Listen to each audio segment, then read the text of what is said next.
Hey gang, welcome back to Aonr Draws. My name is Nick Rivers, and in this episode I have a drawing that was voted on by my followers on not one but two of my Instagram accounts. Why two? Well, on top of my Aonr Insta page, which you can find by going on Instagram and just typing in Art of Nick Rivers, I'll pop right up. You'll see the blue Robo Riv, and when you follow me, you might notice I have another account under Omni Rivers. And with Omni Rivers, when I like I said, when I started it, I had no idea it was turned into mostly focused on toy photography.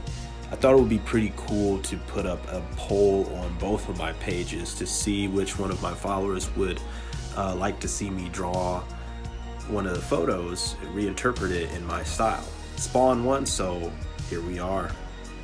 As you can tell right off the bat, I gave myself a lot of artistic licensing on the pose.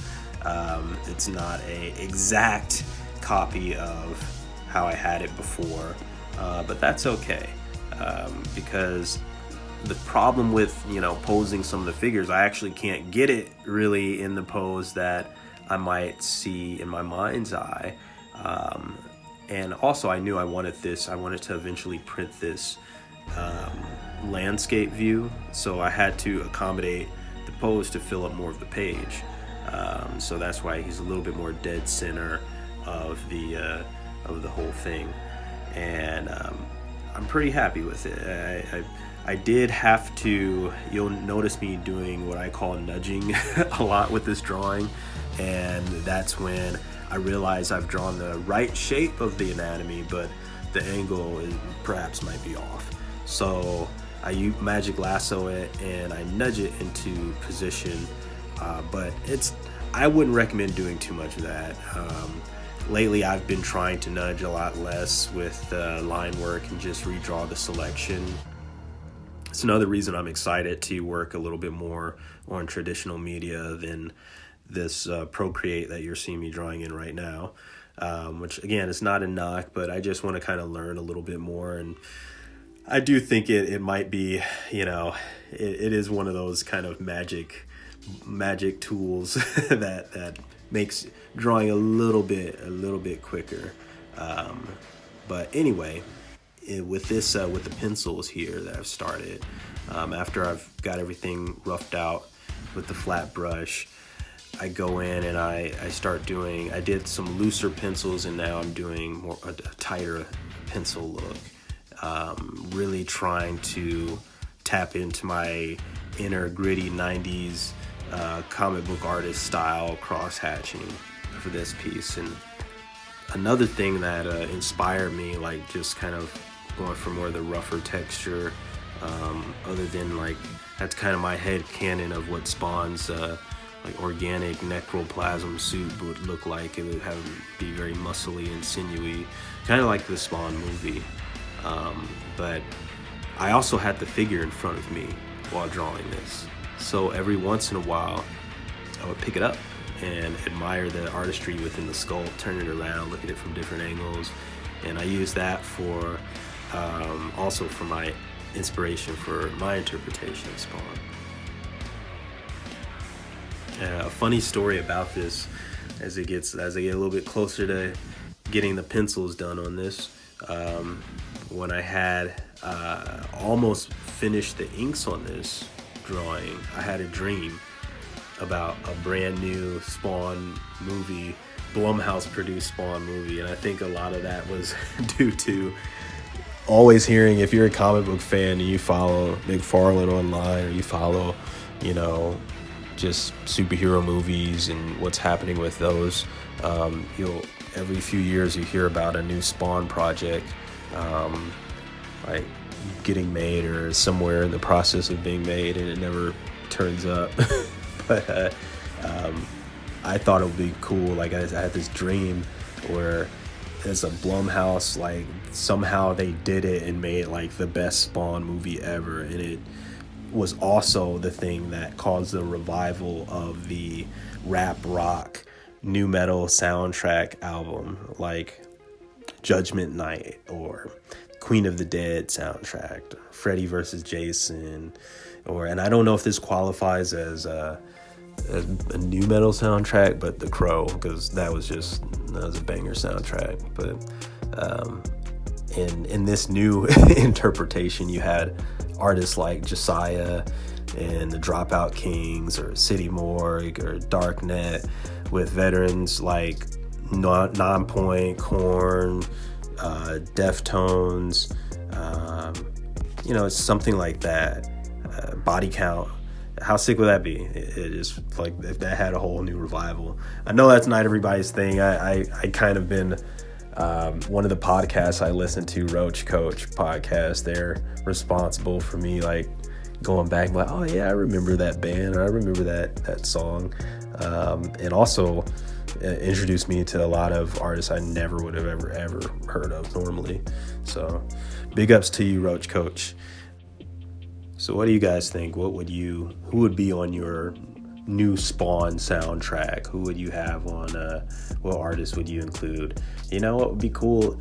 If I have enough comments telling me what you would like on a new Spawn movie soundtrack, what artists you would want on there, I'll make a playlist and I'll draw a cool Spawn headshot or something to your guys' suggestion. So let's go. Give me your suggestions.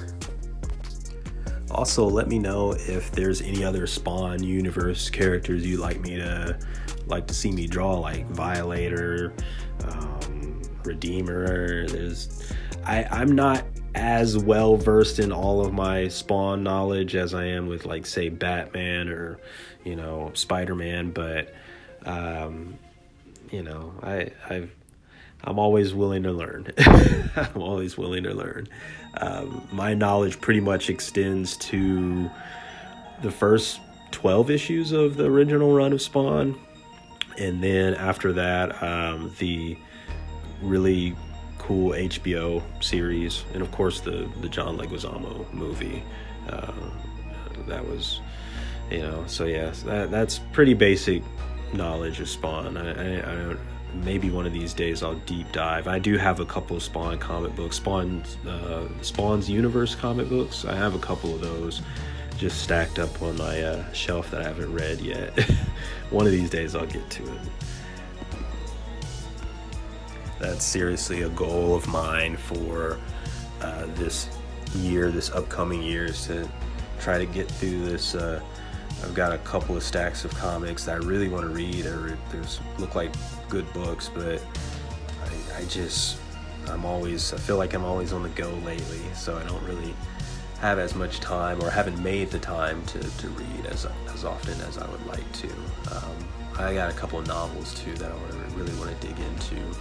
A few books I got from my older brother that I want to read, but yeah, it's just, you would think as I'm recording this, I'm actually getting over COVID, so you would think that I would have used that time to read, but man, that COVID really does a number on you. I had really intense body aches and a lot of fatigue, so I'm glad I'm able to record this video though. This past extended weekend, of course it would have to happen on a weekend that I had some extra time off from work, but oh man, it really kicks your butt. It's no joke. Get your shots and everything, people. It sucks, but I'm strong like bull again. And giving you this new episode, and look at all these chains. I actually had fun doing these chains. Normally drawing Spawn's chains can be pretty tedious. I probably could have, like, seeing this played back, seeing what I did and seeing the final product, I'm happy with it, but in retrospect I may have been able to throw more chains in there. I was stingy on the chainsing on this drawing. But that's another Roach Coach terminology, the whole chainsing thing, which Yeah, that's we won't get all into that right now, but this is the pencils almost complete.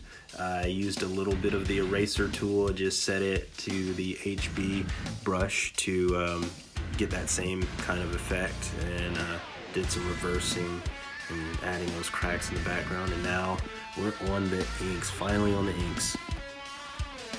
Similar to the previous episode, the dig drawing, which I'll put a link up to on the screen right here. If you haven't seen that episode, I'd recommend it. I really had a lot of fun with that drawing. But very similar to that, this piece took over the course of a couple of weeks to finish.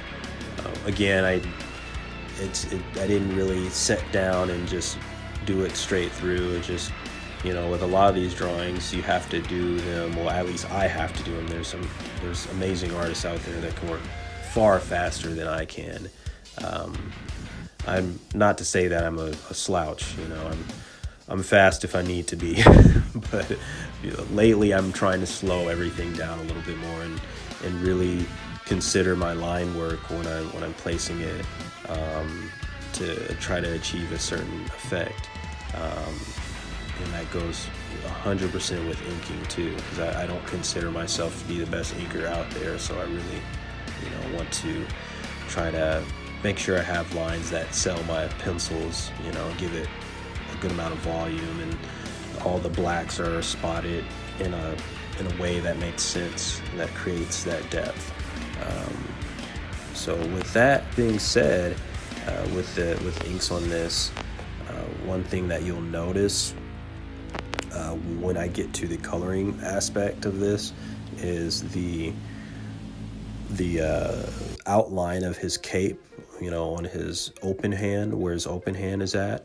I ended up filling that with green. Like, the reason why is I went with a whole green kind of background to match the color from the photo, and I forgot that I was going to have the moon at that area, and it didn't look terrible, but it was easier to sell it as the moon glowing with that part of the line art breaking a little bit. And you'll see what I'm talking about once it gets to the color aspect, but I wanted to point that out before I forget. All of the line work here is with the, with the little comic brush, little inky comic brush, which I will throw up here on the screen for you to see which brush it was. And just at different settings, different sizes, adjusting the size.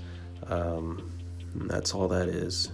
I try to break my lines up a little bit more to get that effect, that kind of organic living cape effect that I was going for.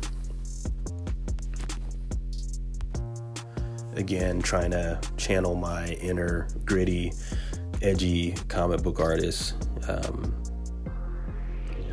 Going for that very just rough texture. I want to add more texture in my art. That's another thing I'm going to be focusing on a lot for 2024, is adding actual texture, even in a very dimensionally flat piece like this. I'm working on it on a flat tablet. I still want to see if there's a way I can create illusion of texture even within the inks. So that's what I'm trying to go for there. I think it had been quite a while between having the finished inks and then starting the color on this one. I've been getting into the mindset of letting my line work breathe a little bit before I go straight to coloring it, unless I absolutely have to. If it's for a commission or a project for someone else, of course it's going to be a little different. But for some of my own works, which I guess it's a shared work since people voted on it and that's what they wanted to see, I guess you can say I have the polls slightly rigged, because they're always gonna be. I'm never gonna put up a photo that I've taken that I don't like, and that's because I believe in creating artwork that you yourself are a fan of. That you like. It's kind of, I guess, not in a way to kind of ride trends, but not ride trends at the same time, because I'm not necessarily trying to ride a trend. I don't think there's a big trend of drawing Spawn going on at the moment, but the trend I'm following is, hey, these are pictures that I took that I like, and this is my reinterpretation of it. Like, if I were to do the box art of that said figure, like, this is what you would see, something maybe that looks along the lines of this over here. So that's another way I viewed this. So viewing it as such, man, like, once the line art is done, I kind of have to like put it away, work on some other things, and then come back to it. And even if I have a pretty strong idea from when I'm doing the line work, how I want the colors to be, which is most of the time when I'm drawing something in 2D format, having an idea of like how I want the colors to look and how to try to pop it into a 3D space and leave certain areas open. That's something I'm not always good at, is picking the right areas. But those are all things that you can adjust, especially while you're drawing it in program in Procreate. I'm always messing with my line work. Even once I start coloring it, I'll still go back and I'll make some adjustments here and there. I could probably make more too. I'm getting a lot more confident in my abilities to do that. So as you just really, that's really with anything with art, the more confident you get, the more things you actually learn, the more skills you learn, the more risks you'll take, and the bolder your work will get. Not to say my work is the most bold out there.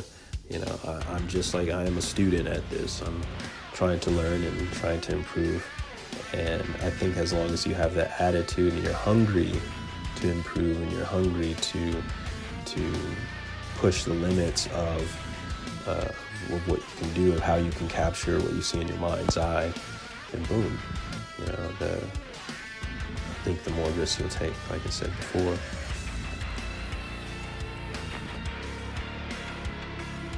Another major difference in my version of Spawn and what was actually on the figure that I was referencing is the look of the mask of Spawn.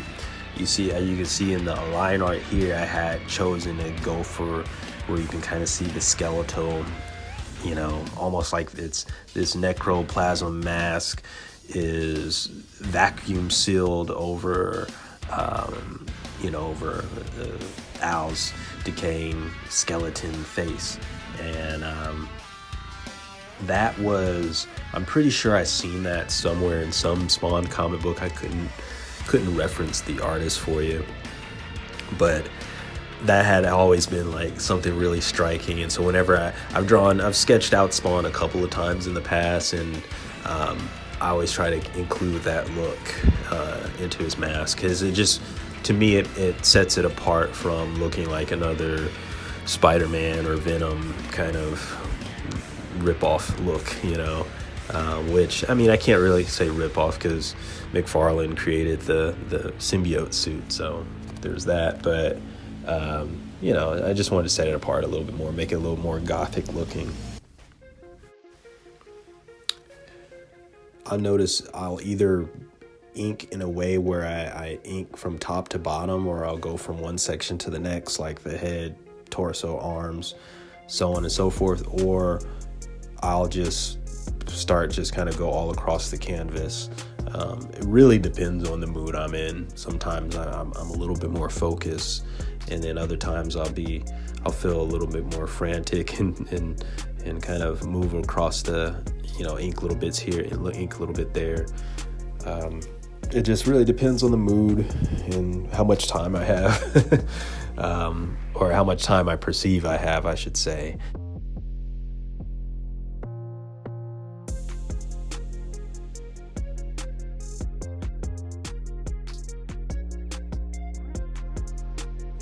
And I didn't feel like I was in any big rush on this one, so I really, just tried to do a little bit here and there as I could.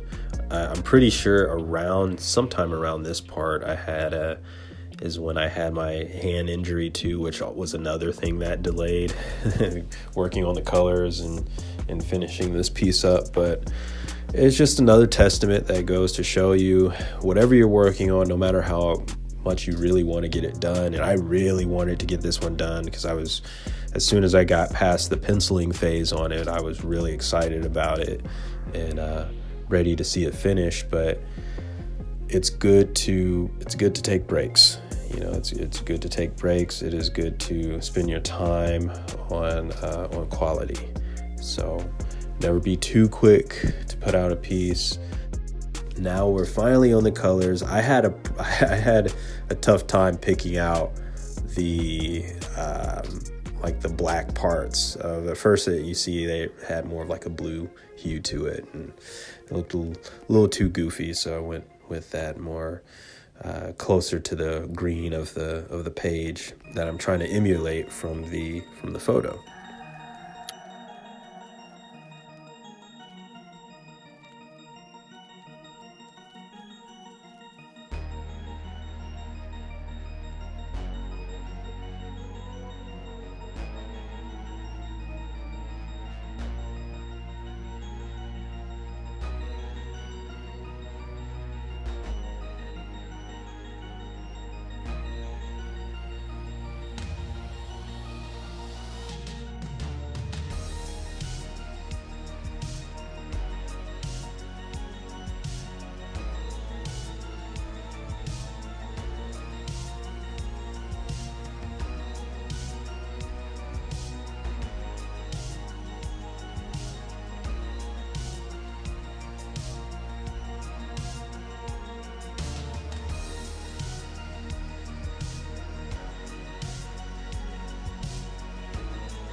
Again, with the colors, with the line art, as you're going to see, as I mentioned before, I ended up taking that line art and making a clipping of it, making it a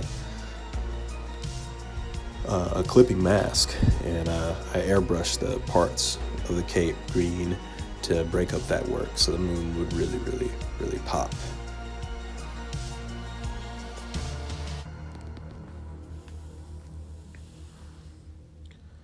Now, with the colors, again, I tried to stay close to that reference green, but I threw in the orange light source on the side.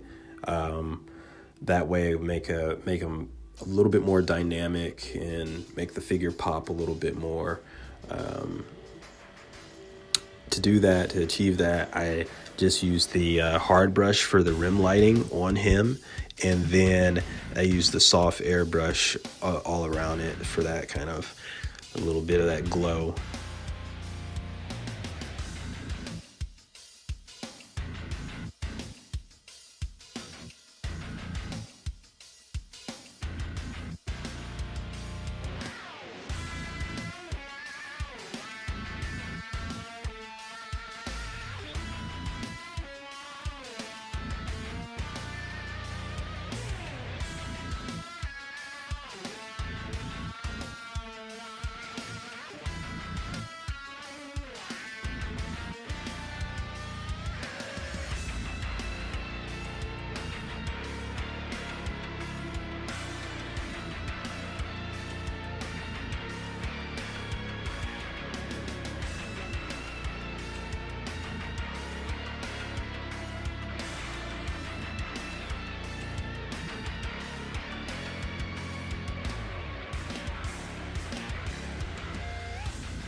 there we have it.